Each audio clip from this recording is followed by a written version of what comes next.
Дариға Бадықованың бұрынғы күйеуі өмірінде болып жатқан жайт туралы баяндады. Актер Дархан Мұсаев бұған дейін 16 жыл отасқан жарымен ажырасып кеткенін айтқан болатын.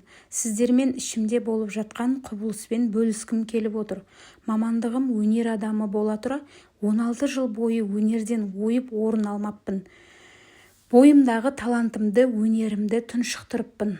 Өзімді қолға алып, дем салдырып, рухия оқытқалы көзім ашылып, өмірді басқаша сезіне бастадым. Бұл емді маған айлап жалғастырды.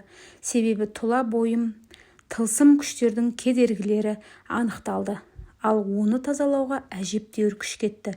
Қазір есімді жиып өткеніме қарасам, өкініш өзегімді өртейді. Мені осындай дәрежеге түсіруге себепші болған жандарды бір Құдайға тапсырдым, деді ол. Сондай-ақ ол өзінің жеке парақшасында елге жария жазба қалдырған болатын. Құрметті ағайын, елдің аузында жүрген сұрақтардың сауалына бүгін жауап беремін деп шештім. 2008 жылдың 11 тамызында Дариға Бадықовамен заңды некеге тұрдық.